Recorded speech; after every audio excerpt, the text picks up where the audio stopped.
Puis là, arrive au bout, hop, ils ont de la difficulté à louer parce que justement, c'est beaucoup trop cher dans le marché. Donc, il faut faire l'inverse. Il faut voir le marché, qu'est-ce qu'il est capable d'absorber. Est-ce que ça fait du sens selon mes coûts? Puis après ça, ben, si le projet est viable, on y va, mais il faut vraiment faire attention à ça.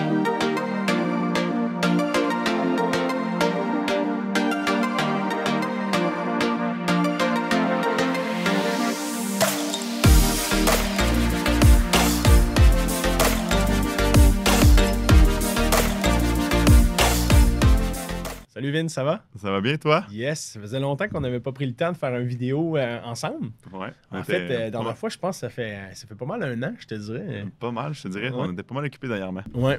Fait que, écoute, le marché bouge beaucoup depuis le début de l'année et on se voulait de se faire une vidéo, en fait, pour expliquer un petit peu comment ça s'est passé cette année. Un genre de récapitulatif de 2025, mais en plus de dire un petit peu ce qu'on voit sur le marché actuellement, les changements qu'il y a eu à la CHL, au niveau financier aussi, au niveau des financements avec les prêteurs. Donc, on voulait prendre un temps de faire une mise à jour là-dessus. La capsule se veut intemporelle, mais bien évidemment, on est le 26 septembre 2025. Donc, si vous écoutez ça en rediffusion dans un an, ça se peut qu'il y ait eu bien des changements. En fait, c'est pas mal sûr qu'il va y avoir eu des changements. Fait que Vince, écoute, dernièrement, on a eu quand même un impact qui était quand même assez majeur en lien avec les hausses de primes à CHL. On en a parlé un petit peu dans une vidéo, mais on l'a calculé, nous autres, dans nos projets, puis ça fait mal. Ça fait mal. Donc, en fait, les primes SCHL avant, ben, ils étaient bien sûr, donc, ils scalaient selon le ratio prix-valeur, tu sais, avec la SCHL standard. Et quand on fait APH Select, donc, on avait des primes qui étaient fixes. Donc, peu importe le ratio prix-valeur, l'amortissement, on ne regardait pas ça. Et là, donc, ils ont changé ça. Donc, il y a maintenant des primes, là, ça va varier selon les ratios prix-valeur. Donc, c'est sûr que si on demande 95 % sur 50 ans, ça commence à faire mal. Il faut le dire, là, les primes qu'il y avait dans le passé, on s'entend, là, c'était quand même très bas. On va être honnête. C'est sûr. C'était quand même bas, même qu'il avait déjà augmenté les primes ultérieurement. Tu te rappelles, au début, là, 1%, ça n'avait pas de bon sens. Mais ce que je veux dire, c'est que c'était déjà super bas. Moi, ce que je trouve qui fait un impact quand même assez majeur, puis on en parlait un petit peu tantôt, c'est quand tu arrives à du 95 % ratio prix-valeur, que tu es over-leveragé, et que tu ajoutes une prime à ça, tu es à 101, 102, 103 %. Exact. Et c'est ça que je trouve qui est un peu piqué là, présentement dans le marché. C'est sûr, parce que, tu sais, en ce moment, tu avais déjà très peu d'équité. Et là, ça vient carrément manger l'équité qui restait dans le projet. Ouais. Et, tu sais, en moyenne, c'était à 95 %, même sur 100 points, tu vas tomber à peu près, c'est ça, tu vas 101 %, 102 % ratio prix-valeur. Donc, ça commence à faire mal. Et sur 50 ans, tu capitalises quasiment plus. Puis, tu sais, c'est sur des acheteurs qui commencent en immobilier, qui vont acheter un immeuble en APH Select, qui vont mettre de l'abordabilité. Ils viennent de s'attacher les deux mains ensemble pour longtemps. C'est sûr. Pour un client qui a un portefeuille, disons, moyennement leveragé, qui a un ratio de couverture de dette globale intéressant dans son parc, c'est quand même pas si mal tout de même parce que, bon, il peut faire du leverage sur une partie, mais garder quand même l'actif liquide dans son parc avec le reste de ses immeubles. C'est plus pour les premiers acheteurs qui est quand même important, là, ce changement-là. Et pour les projets de construction aussi. On l'a vécu dans un de nos projets, là, mais c'est la perte de rendement qu'on a eue avec ça, juste avec l'augmentation de la prime, c'était quand même intense. On avait fait un calcul de tri là, pour un projet avec des partenaires et on perdait 4 % de prime, de tri. De tri. Juste avec l'impact de la prime. Donc, c'était quand même majeur. Donc, tu sais, un excellent projet qui avait peut-être 25 de tri, ben, tu tombes à 21, 20 de tri, ce qui reste excellent, mais il y a beaucoup moins de projets qui fonctionnent. C'est de l'équité nette, carrément, c'est de l'équité nette. Donc, c'est pas du profit. Tu sais, le très peu de profit qui restait aux constructeurs, aux builders, ben, il est un peu évaporé avec ça en lien avec la hausse de prime. Bien évidemment, il y a quelqu'un qui est intégré verticalement dans son projet de construction, qui va faire la construction, le développement, la gestion. Il y a toujours quand même de l'argent à faire, heureusement, parce que s'il n'y avait pas ça, à un moment donné, ça prend des constructions, là, tu sais. Puis on avait fait le calcul, tu sais, de regarder la prime, ça prenait combien de temps à rembourser la prime. Ouais. Puis, tu sais, rembourser la prime avant les augmentations, on était à peu près à 4 ans. Ouais. Et là, c'est passé à presque 7 ans et demi pour rembourser juste la prime SCHL. Donc, tu n'as même pas encore capitalisé ton immeuble, tu as juste remboursé le coût de la SCHL. Là. Bon, bien évidemment, tu as la valorisation, la plus-value de l'immeuble qui va être là, mais encore là, la plus-value de l'immeuble, en soi, dépendamment du secteur, on se demande qu'est-ce que ça va avoir de l'air dans les prochaines années aussi. Comme on se dit tout le temps, nous deux, on fait des projets ensemble, le monde le savent pas mal, mais on se dit beaucoup plus sur du long terme. Donc, on voit une vision beaucoup plus long terme qu'on a. Mais quand tu regardes une vision court terme, l'immobilier est peut-être un peu plus difficile présentement avec les stratégies qu'il y a en place et les hausses qu'il y a en place. Avec les taux qui descendent, ça vient donner un coup de main, mais ça vient pas tout corriger non plus, là, de ce côté-là. C'est sûr. Puis, tu sais, c'est important de là à diversifier le risque, d'aller vers des bonnes localisations, des secteurs qui sont très prime où la location va bien aller et tout ça pour justement mitiger le risque. Peut-être pas tout le temps aller à 95 %, tu sais, pas tout le temps leverager ton parc au complet projet au maximum, d'en laisser peut-être capitaliser. Donc, je pense que c'est faut y aller avec prudence aujourd'hui. Ouais. Parlons-en un petit peu des problèmes de location. Ouais. On l'a remarqué quand même dans différents projets. C'est complètement faux de dire qu'il y a une grosse pénurie de logements neufs à haut prix. Il y a une pénurie de logements abordables. Ça, c'est indéniable. On le voit. De l'abordabilité, on en a de moins en moins. Mais des pénuries de logements neufs, il n'y en a pas vraiment. Ce qu'on pouvait faire avant, c'était carrément de dire « J'achète un terrain parce qu'il n'est pas cher, je construis, puis je t'ai loué même avant d'avoir terminé à 50, 70, 80 % de complétion de travaux. » Aujourd'hui, c'est plus le cas. On retombe dans un marché qui est un peu plus standard. Puis c'est pas nécessairement que le marché n'est pas bon présentement. C'est que on doit choisir où on va implanter notre actif et qu'est-ce qu'on va donner comme produit au secteur. On en parle souvent, là, que c'est ça que ça prend présentement. Puis le marché était tellement fort dans les dernières années qu'un peu importe ce que tu faisais, le temps de donner raison, parce que si tu faisais une erreur, ben le temps de donner raison, le marché de donner raison et tout ça, en ce moment, c'est plus le cas. Si tu fais une erreur aujourd'hui, ça se peut que tu loues pas ton logement ou que tu aies de la difficulté à louer, ça se peut que tu aies diminué tes revenus, des choses comme ça. Ouais. Donc ça a quand même des gros impacts au niveau des financements. Vraiment, là, présentement, il faut que tu aies un bon produit au bon endroit avec bien évidemment, en répondant à une demande du secteur précis. Pas juste dire, si c'est des petites unités qui est en demande dans ton secteur, fais ton analyse, va pas construire des 4,5, 5,5. Dans le temps, on pouvait faire ça, puis ça se louait comme ça. Maintenant, c'est beaucoup plus complexe. Puis, tu sais, on voit beaucoup de nos clients qui ils cherchent des terrains, ils ont de la difficulté, puis là, ils tombent un terrain, puis là, ben, ils veulent maximiser le nombre d'unités, fait qu'ils font stationnement souterrain, des choses comme ça. Puis là, ils regardent, bon, mon coût est X, il faut que je loue à X montant, donc ça va des fois des 1700, 1800, 2000 2200. Pousse ça au plus haut. Ils poussent ça au plus haut, parce qu'il faut que je loue à ça pour que ça fitte dans mon proforma.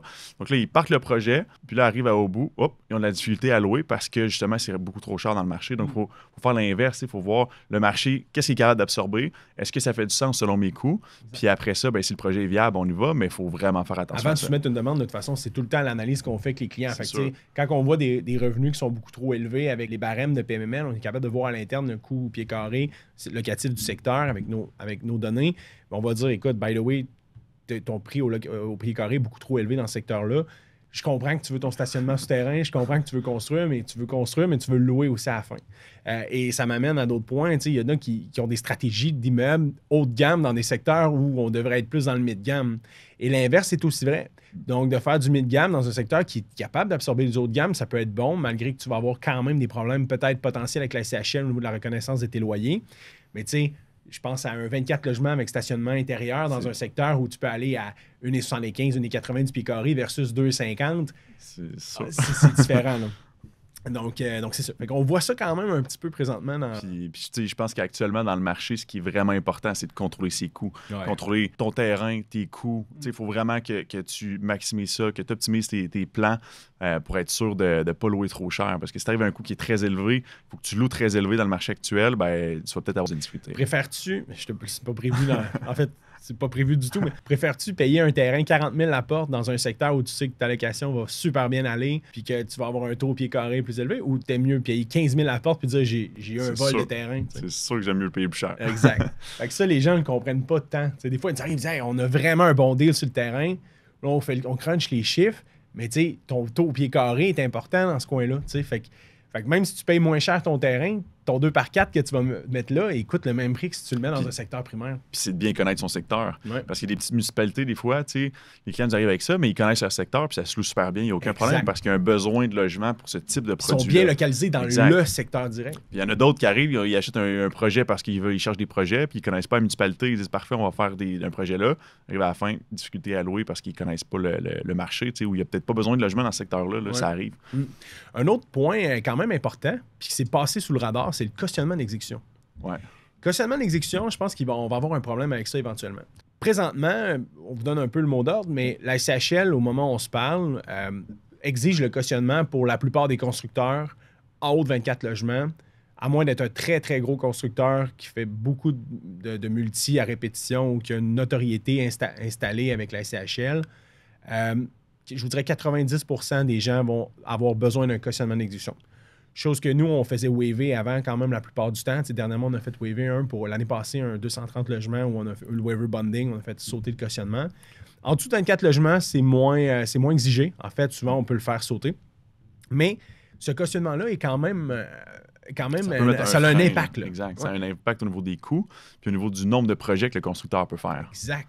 Et c'est là que j'ai hâte de voir les builders qui sont intégrés verticalement, qui construisent leur immeuble à eux, ont de la difficulté à obtenir le cautionnement. Parce que c'est un peu conflictuel de dire que je me cautionne moi-même. Et c'est de voir après ça, puis en passant, on a réussi à le faire avec certains, ça se fait. Ceci étant dit, je pense que la barrière à l'entrée est quand même grande pour ces constructeurs-là parce qu'il y a un besoin d'équité nette dans les comptes important. Puis comme tu viens de dire, c'est pas... Il y a beaucoup de projets qui ne se feront pas à cause de ça. Parce que le builder ne va pas dire « Moi, Vincent, je ne veux pas te construire ton 12 logements ou ton 24 logements parce que je vais être obligé de le cautionner de mon côté puis je vais faire mes propres projets. » Exact. C'est là que ça devient intéressant de voir comment ça va évoluer ça dans le marché. Puis de là avoir un constructeur qui a une bonne expérience, tu sais. La SHL, ils regardent vraiment beaucoup, puis les banques regardent vraiment beaucoup l'expérience du constructeur. Et pas juste du constructeur, ils regardent aussi des promoteurs ou autres. Donc, si par exemple. Même des sous-traitants. Exact. Beaucoup des sous-traitants et tout ça. Et le cautionnement d'exécution, c'est une assurance. Donc, il faut vraiment démontrer aussi si les sous-traitants, il y a des sous-traitants qui sont plus risqués, si vous voulez, ou qui ont moins d'expérience, mais le cautionnement va être plus cher. Exact. Tu sais, pour un ordre de grandeur à peu près, on parle d'un 7 du 1000, mettons, sur les hard costs puis de la main-d'œuvre. Ça va quand même vite dans les projets. Là, quand on parle de 10, 15, 20 millions. T'sais, dans notre projet, nous autres, ça nous a coûté quoi? Ça nous coûte 60, 80 000 80 000 pour un 36 logements. Pour le 36, tu sais. Fait que quand même, quand on extrapole ça à des plus gros projets, c'est beaucoup d'argent. Puis encore là, c'est de l'équité nette qui vient d'être perdue des projets de construction, tu sais. Puis un autre point qui est hyper important des projets de construction, qui est un peu méconnu dans le marché, c'est vraiment au niveau de qu'est-ce qui se passe dans 5 ans. T'sais, si j'ai construit en APH Select aujourd'hui, ben, j'ai mis 50 points en abordabilité, mettons, 50 points en éco-énergie. Ben, dans 5 ans, si tu veux refinancer, c'est une nouvelle demande à la SCHL. Donc, il faut rescorer des points en éco-énergie, mais là, ça sera en immeuble existant. Donc, il faut améliorer l'efficacité énergétique du bâtiment. Mais si déjà 40 au-dessus du code, ça va être impossible à faire. Et l'abordabilité, ben, si vous tombez à 50 points, ben, ce sera plus de 10 de logements abordables, ça va être 40 de logements abordables. Donc, souvent, ça ne fonctionnera pas. Et là, si tu es sur 50 ans, dans un amortissement de 50 ans, dans 5 ans, tu tombes sur 45. Et là, ton ratio de couverture va passer de 1,1 à 1,3. Il faut que tu ailles vraiment monter tes loyers pour pouvoir avoir un take-out. En fait, ça serait impossible. C'est ça. En fait, il n'y a pas de take-out possible. Puis encore mieux, si tu as des partenaires, c'est important de leur dire, d'être transparent avec eux et de dire, écoute, by the way, dans 5 ans, on oublie ça. Là, on renouvelle, puis on regarde ça un autre, peut-être possiblement 5 ans ou un peu moins, là, disons. Parce qu'il faut comprendre que le premier terme est 5 ans, SCHL, mais après ça, on peut renouveler aux années. Donc, si vous pensez que la création de valeur va avoir été super bonne, vous pouvez renouveler 2 ans, 3 ans, 4 ans. Vous choisissez un peu le terme que vous voulez pour le deuxième engagement avec la SCHL. Mais le premier est toujours 5 ans. Donc, c'est sûr que c'est important d'être transparent avec ses locataires, ses partenaires de ce côté-là. Parce que l'APH, dans le fond, on maximise le financement au départ. Ouais. Donc, c'est un take-out au départ. Exact. C'est un take-out qui est fait au départ. Donc, espérez pas d'en avoir un dans 5 ans, ça va être difficile. Là. Exact. Les délais, bien évidemment, on en parle un petit peu tout le temps, mais présentement, c'est assez long. C'est sûr. Ben, souvent, quand la SCHL fait des changements comme ça, il y a beaucoup de gens qui soumettent les demandes. Et là, ben, ça fait un genre de goulot d'étranglement à la SCHL. Et là, ben, une fois que la SCHL passe ce goulot d'étranglement-là, ben là, ça s'en va dans les banques. Donc là, c'est les banques qui sont prises avec le gros nombre de dossiers. Donc, par manque de main-d'œuvre. On va être honnête, là, c'est le back-office des banques présentement. Ils en ont plein les bras avec le reporting au niveau de la PH Select aussi, là, les révisions annuelles avec l'abordabilité, s'assurer que tout est là, c'est lourd là, de faire le suivi de tout ça. Fait que, je pense que on a même vu des banques qui disent, regarde, moi, l'abordabilité, ça va être plus difficile. Là, on va choisir nos clients, on va choisir les dossiers, on va s'assurer que les clients soient sharp. Donc, c'est important, si vous êtes un investisseur immobilier qui fait de l'abordabilité ou des choses comme ça, assurez-vous d'être sharp sur vos renouvellements annuels, révisions annuelles, en fait, parce que les banques ont besoin de vous pour avoir leur juste et dans le bon temps. T'sais. Quand ils attendent après vous, ça se peut que lorsque vous allez représenter un dossier, ça leur tente moins de faire affaire avec vous. Là. C'est important quand même. Les délais sont super longs. Puis, tu vois, mettons, pour la fin de l'année, là, ça va être un fleuve tranquille, à mon sens. Là. Je pense que là, on a eu beaucoup de changements. On a pris de l'avance aussi sur des changements potentiels. Hein. Ça, c'est drôle. J'entendais dans le marché, les gens ils disent qu'il va y avoir des changements en juin, il n'y aura pas de changement. Puis les courtiers disent ça pour avoir le plus de dossiers possible. Puis, tu sais, en toute transparence, on a fait ça. On a dit à nos clients, by the way, guys, ça fait 4 ans de suite qu'il y a des changements en juin. Attendez-vous, il y a peut-être des changements qui vont arriver. Et on s'est dépêché à soumettre des dossiers. Finalement, en juin, il n'y a pas eu nécessairement eu de changement, fin juin. Par contre, début juillet, mi-juillet, on est venu avec des changements, hausse de prime SCHL, des délais qui étaient super serrés. Fait on a eu raison de ce côté-là de pousser les dossiers. Et moi, tu sais, de mon côté, en passant, c'est mon opinion, là, c'est non fondé sur rien, mais je crois que la SCHL pourrait peut-être changer les normalisations, leur normalisation éventuellement, parce que ça fait longtemps que ça n'a pas été fait, donc ils le font de façon une fois de temps en temps. Là, ça fait un certain temps qu'ils l'ont. 2 ans et demi, je pense. Ouais, puis avec l'inflation qu'il y a eu et tout ça, ça ne me surprendrait pas. Le fait que la prime augmente, ben, les ratios pré-valeurs sont rendus à 101, 102 %. Donc, est-ce que peut-être les ratios pré-valeurs vont diminuer? Est-ce que peut-être le ratio de couverture de dette exigé va diminuer, va augmenter? Encore là, c'est de la spéculation. Mais c'est toutes des choses qui pourraient potentiellement arriver. Fait que c'est sûr que si vous avez des dossiers, plus vite vous le soumettez, plus vite vous cannez les conditions. Puis, tu sais, dans les projets de convention, on se fait beaucoup demander présentement dans des projets de construction, est-ce que je vais conventionner le CHL? Bien, avec ces changements-là, ça devient difficile de faire du conventionnel au départ. Parce que si vous faites conventionnel, puis que c'est un projet sur 18 mois, il peut avoir des changements SCHL, donc votre take-out est un peu incertain. Tandis que si vous le faites tout de suite avec la SCHL, ben vous allez geler vos conditions, si vous voulez, avec la SCHL, ce qui est beaucoup moins risqué, à mon sens. Là. Exact. Non, je m'attends à ça aussi, dans le sens qu'on ne veut pas non plus être... on n'est pas Nostradamus, là. C'est pas ça le but. Puis, en toute transparence, c'est sans fondement. Mais ça fait c'est logique. Puis la SCHL est logique. On le sait qu'ils veulent prendre moins de risques aussi là, présentement. On le sent. Là, on le sent. Puis ils l'ont dit aux autres, même ouvertement, quand j'étais au forum comme conférencier, avec Giovanni de la SCHL, on était sur le panel avec d'autres acteurs du marché. Puis c'était clairement ça le message qui était véhiculé. La SCHL, présentement, prend 100 du risque ou 95 du risque. Là.